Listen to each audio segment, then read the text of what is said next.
¿Por qué puerta entramos? ¿Por la de Rivadavia, por Riobamba, por Entre Ríos o por Hipólito Yrigoyen? También se puede quedar en las puertas, ¿no? Y no entrar. Bueno, eso es lo que yo acostumbro, es usualmente. Eso es lo que usted acostumbra a Sí. hacer, es verdad. Pero ayer confluyeron distintos actores y sectores sociales en una manifestación que por el momento de la semana en que se efectúa corresponde en su protagonismo a los jubilados, ¿no? Pero ayer se sumaron los científicos, los trabajadores de la salud afectados por el ataque brutal del gobierno al Garrahan. ¿Me permite un paréntesis sobre esto? Porque no lo planteamos en la agenda o en el croquis de este triple clic.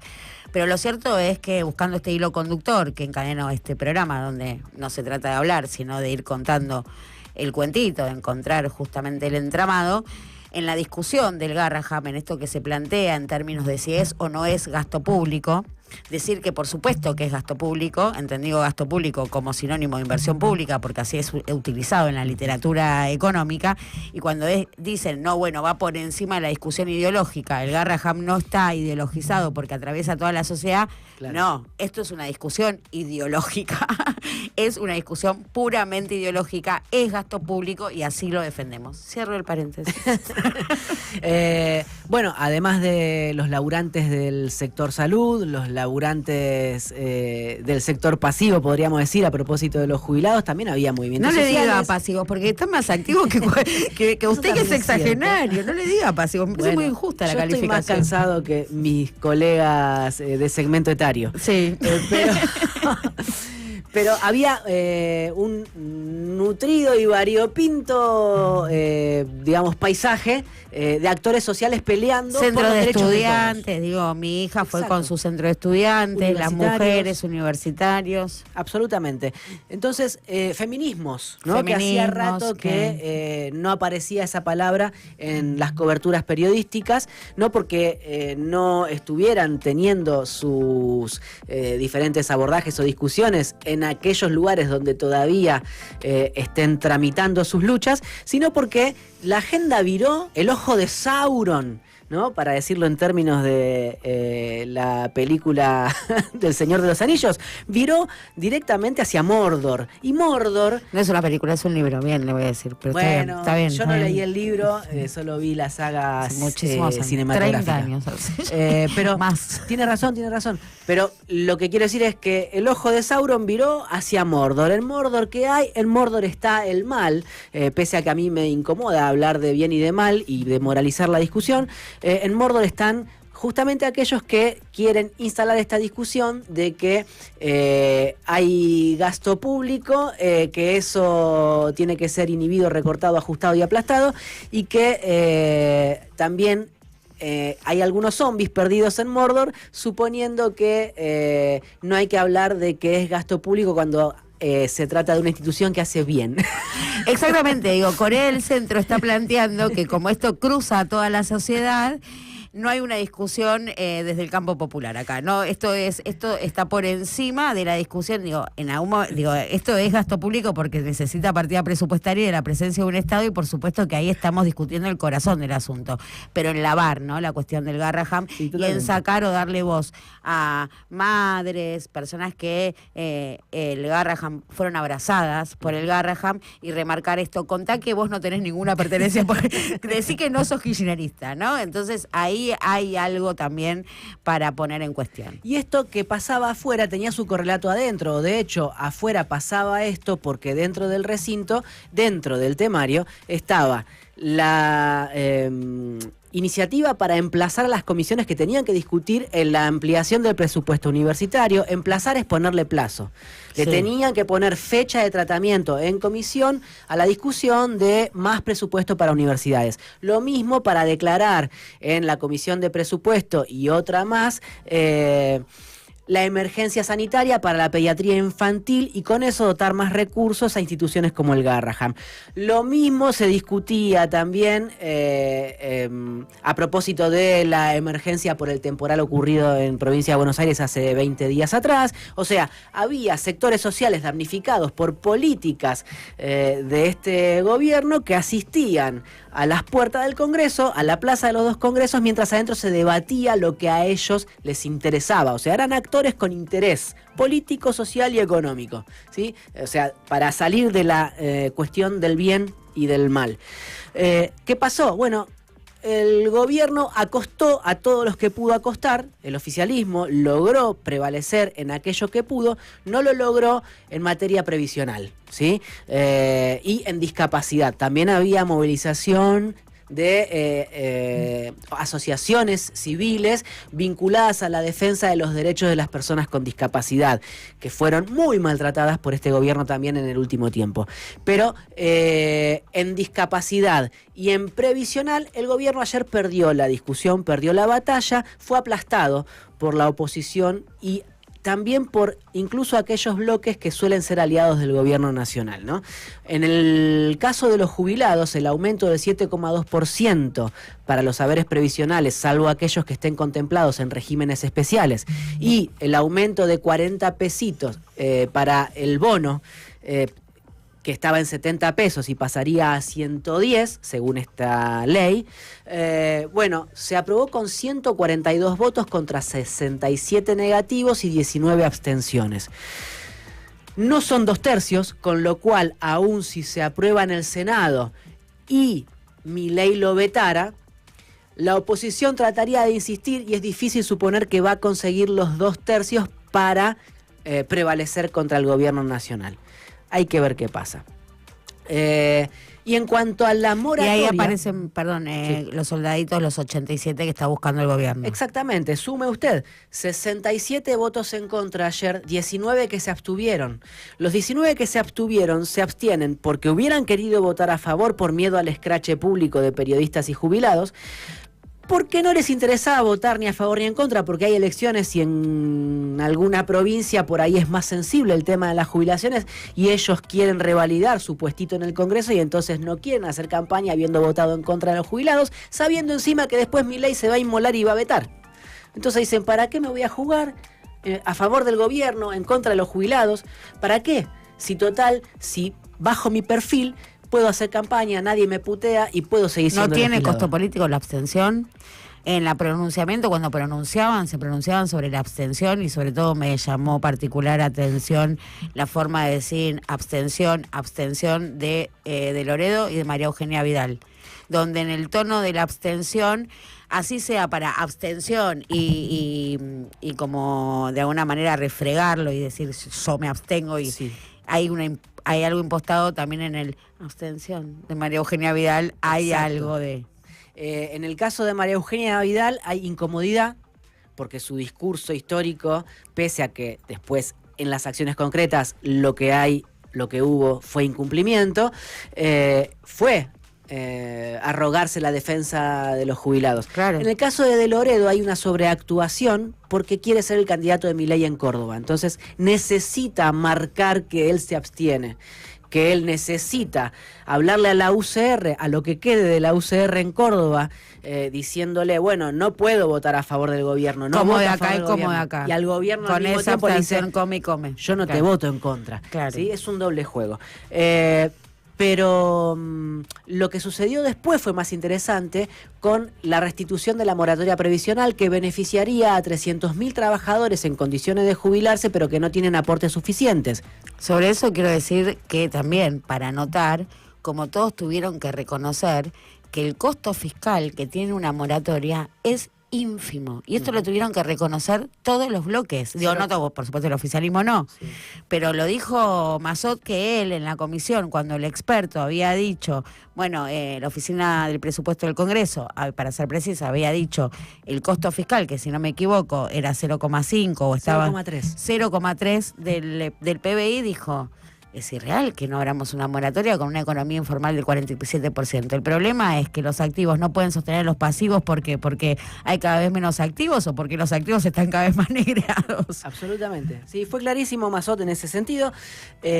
Bueno, ¿qué pasó con el tema de la moratoria? Que había muchos diputados ausentes, diputados que probablemente hubieran votado con el gobierno, y la votación salió 111 a favor de la reposición de la moratoria y 100 en contra, con 15 abstenciones. Había muchos ausentes, ahora perdí la cuenta de cuántos. Probablemente esos capitalizó ausentes, la oposición. Eso. Claro, ahí capitalizaron el peronismo, 3 radicales de Manes, que votaron por la restitución de la moratoria. Votaron a favor de la moratoria, algún que otro pichetista perdido y algún que otro provincial. Por ejemplo, votó a favor de eso alguno de los bloques salteños. ¿Qué es lo importante de esto para señalar, para advertir? Que si Milei lo veta va a ser difícil de sostener con una insistencia, que hasta los radicales de Manes, 9 de ellos se abstuvieron. Y cuando uno pregunta, che, ¿por qué se abstienen ustedes? La respuesta en off que consigue de nuevo es, no me voy a inmolar, la moratoria es un desastre, es una locura, no la voy a apoyar. ¿Sí? Aún reconociendo que el costo fiscal es mínimo y que eso permitiría acceder a un haber jubilatorio a la mayor parte de la población que se va a quedar en bolas. Totalmente, les importa un bledo ese argumento y compraron la idea de déficit a rajatabla, 0,3% igual es déficit, o igual suma al déficit, entonces hay que recortar de donde haya que recortar. Siempre hay que recortar, no se les ocurre otra alternativa.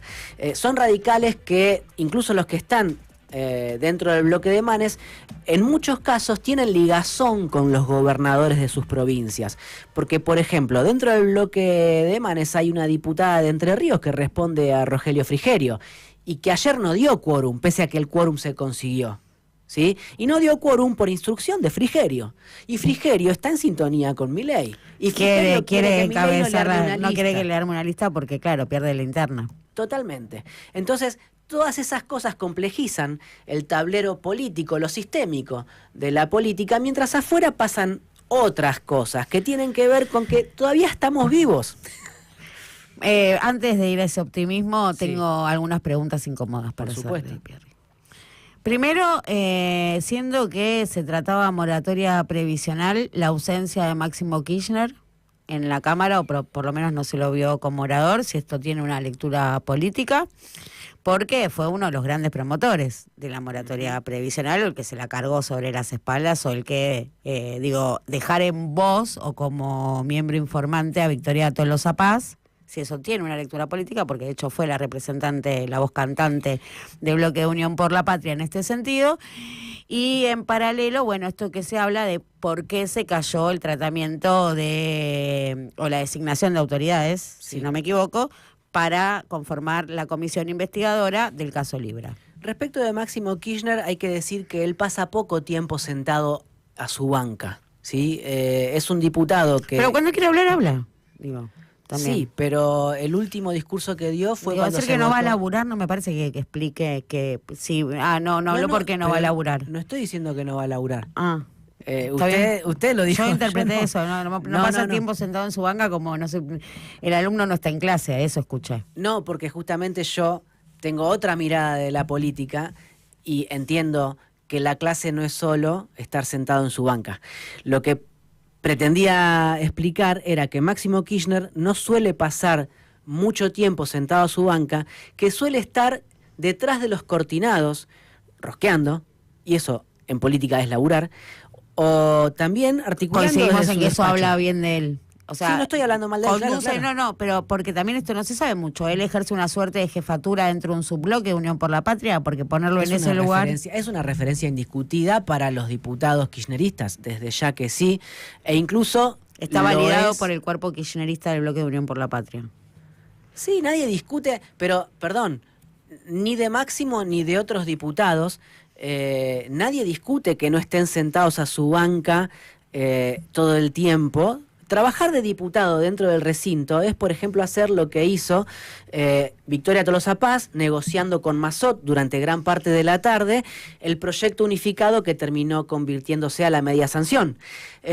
Trabajar de diputado también es lo que hizo Paula Penaca, negociando con Pichetto y con otros bloques del centro, discutiendo. Cada cual tiene sus terminales en los otros bloques, cada cual tiene sus relaciones y sus vínculos, y eso entonces es laburar, se designa. Eso es laburar de legislador, no es solo estar sentadito a tu banca y levantar la mano en el momento o dar un discurso bonito. bonito. No se enoje, porque mire lo que le pregunté y todo lo que explicó. Digo, estuvo muy bien la pregunta. Soy apasionado. No, es que yo venía a explicarle eso cuando usted dijo, o cuando usted me preguntó por qué Máximo Kirchner no estaba o no habló. en el tratamiento de la moratoria. Y la cesión de ese lugar explicativo o informante a Victoria Tolosa Paz, esto es una interpretación puramente mía, tiene que ver con un ejercicio de contención en un momento de fragilidad del bloque. No es que alguien me lo haya dicho, no es que algún diputado lo haya admitido o confesado, es pura lectura mía. Puedo estar recontra, ultra equivocado. Le pido disculpas por entrar a su cabeza. No, pero creo que tiene que ver más con eso. Yo con esa pregunta quería entrar a su cabeza. Sí, eso también. Que con otra cosa. Hay una lectura política que hacer de poner a Victoria Tolosa Paz al frente como voz cantante de la sesión de ayer, ¿no? Una sesión que tuvo, mucha presencia política. Por este volumen también que le dio a la calle, que usted quería referirse a eso. Y por eso también está muy bien la pregunta a propósito de lo que pasó con la designación de autoridades de la comisión investigadora por el CryptoGate, por la estafa de Libra. ¿Por qué? Porque la sesión era con un temario donde el tema previsional tenía una centralidad indiscutida, y para eso era la movilización en la calle también centralmente, más allá de lo del Garraham también. Que no había nadie afectado por el caso de Libra, estaban los del Garraham, estaban los Discas, estaban los feminismos, pero afectados por el Libra no había presión. El caso Libra es puramente político, netamente de lucha palaciega, uno podría decir, más allá de que tiene hondas repercusiones sociales, ¿no? Es indiscutible. Pero no hay un actor movilizado para que se investigue a Milei en esta comisión. ¿Podemos llenar el vacío? Que creó el Congreso por una resolución votada Pintemos banderas por los diputados. Pero ¿qué pasó? Claro, en la previa, desde el bloque de Pichetto y desde el bloque de Unión por la Patria, lo que a uno le decían cuando consultaban era, bueno, no podemos no mocionar por la definición de la presidencia de la Comisión Cripto. Vamos a hacerlo. Te decían tanto los pichetistas como los kirchneristas esto, ¿eh? Permítame reponer que esta comisión, que por supuesto se conforma a partir de la estafa con el caso Libra, el presidente involucrado, está la causa judicial corriendo en paralelo, la triquiñuela fue que quedarse empatada, ¿no? Y entonces no puedes definir autoridades porque cada vez que definen uno da empatado, entonces nunca se establece quién va a presidir esa comisión. Ninguna comisión puede ser integrada por un número par de miembros, ¿sí? La Comisión Cripto nació con un número mal diseñada, ¿sí? Y eso fue obra de la oposición. No termino de descular si fue adrede o si fue un error involuntario, un error humano. De la oposición, o sea, Unión por la Patria. La comisión fue creada por los opositores, centralmente por Unión por la Patria, el pichetismo y los radicales de Manes. Y la izquierda, fueron los impulsores originarios de eso. En algún momento alguien me dijo que el kirchnerismo fue quien terminó abriendo la puerta a que se terminara integrando con un número par la comisión. ¿Ignorancia de técnica legislativa o pacto? Me lo atribuían a un pacto, y esto me lo cuentan dentro del propio bloque kirchnerista, ¿sí? Entonces, por eso está ¿y ayer se cayó por un pacto? Y entonces ahora voy a ese punto.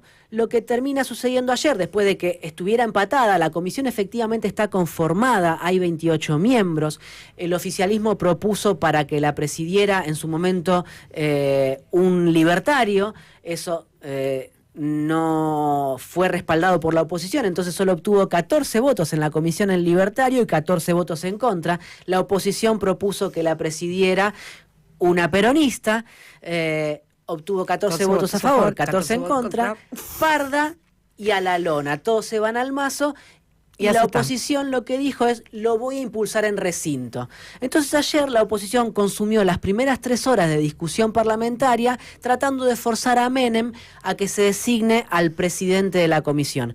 No tenía salida ese debate técnico. Menem decía: ustedes cometieron un error, jódanse. Se tiraban el reglamento, distintos artículos del reglamento, uno por el otro por la cabeza, que no da el caso explicar cuáles son, aparte. El cordobés Agos Carreño decía: el artículo 106 hay que reinterpretarlo según el artículo artículo 228 del reglamento de la Cámara. Menem le decía, vayan a interpretar a Magoya, hagan otro proyecto de resolución, no vengan a joder acá, hay un temario que seguir. Entonces estuvieron 3 horas así. Germán Martínez dio un ejemplo de 2010, 14 de julio de 2010, una sesión donde Lilita Carrió termina argumentando ante una moción de Silvana Giudici para forzar a Eduardo Fellner, presidente peronista de la Cámara de Diputados, a conceder una interpretación para forzar un tratamiento de un tema que el peronismo no quería tratar. Mientras todo esto pasaba, transcurrían las horas y lo que empezaba a peligrar era el quórum, porque es difícil sostener a los diputados ahí sentados mientras se está discutiendo cuestiones de normativa o reglamentación, si se puede o no se pueden designar autoridades en Libra. ¿Qué pasaba? A las 12:21 arranca la sesión. La gente empieza a copar las calles a partir de las 2 de la tarde aproximadamente. Eran las 3 de la tarde y todavía no se definía nada. Entonces Giudici, un rato antes de las 3 de la tarde, promueve una moción para ir a un cuarto intermedio. Menem la agarra de volea y dice, vamos al cuarto intermedio, que ahí me los como crudos. Dice Menem por micrófono, Pichetto, venga, por favor. Se lo llama directamente. La reunión igual es con los presidentes del bloque. Pichetto tenía que estar, pero que Menem lo abrace a Pichetto ya sugería lo que iba a pasar. Entonces, en la reunión de cuarto intermedio, donde estaban Germán Martínez, los bloques de la izquierda, Pablo Juliano por Facundo Manes, Pichetto, Ritondo, los presidentes de los bloques, lo que termina sucediendo es que el peronismo baja su ferocidad y Menem, el peronismo y Pichetto terminan acordando que se llame a la comisión para la semana que viene y que ahí discutan nuevamente quiénes son las autoridades. Eso es una derrota.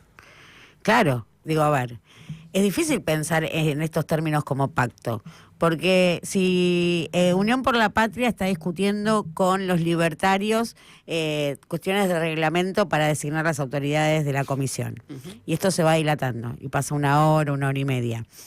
Los otros bloques que tenían interés en darle media sanción a la recomposición jubilatoria, les peligraba el quórum. Entonces la presión la ejercen los bloques opositores más amigables sobre esa discusión que se estaban dando entre los libertarios y Unión por la Patria. Esa es una de las cosas que decía Cecilia Moró. A mí me están puteando porque tenemos a la gente afuera y la sesión se puede caer por falta de quórum y no vamos a votar el tema previsional.